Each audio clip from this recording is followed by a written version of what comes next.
Wall Street is keeping an eye on record levels this Wednesday. After making new highs on Tuesday, the broader market is digesting a slew of earnings. Now, in the previous session, U.S. indices closed higher as the S&P 500 and NASDAQ reached record highs. Shares in the materials, semiconductors, and semiconductor equipment, consumer durables, and apparel sectors gained momentum. On the economic data front in the previous session, market U.S. manufacturing PMI rose to 55.1 in January in a preliminary estimate from 54.3 in the previous month.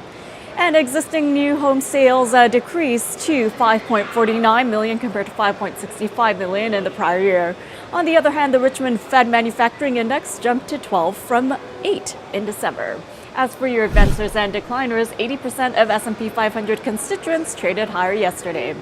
And moving on to company news and after-hours trade, Seagate Technology reported second quarter adjusted EPS of $1.38 versus $2.38 last year, with revenues of $2.89 billion from $2.99 billion in the previous year. Net income jumped 80% year over year to $297 million.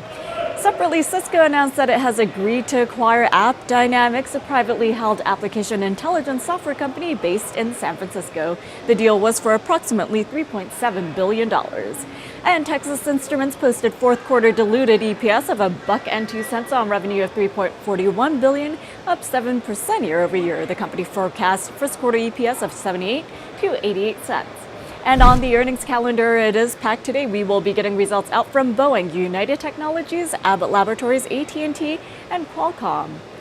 And overseas markets are seeing higher trading, with Asian markets up today. The Nikkei gained 1.4%, the Hang Seng 0.4%, and South Korea's Kospi eked out a tiny gain. Meanwhile, European indices are gaining ground. As for U.S. equities, for the S&P 500, a further advance is expected on an intraday basis.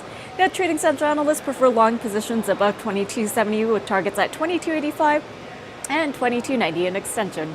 As for the NASDAQ and Dow Industrials, a further advance is expected on an intraday basis.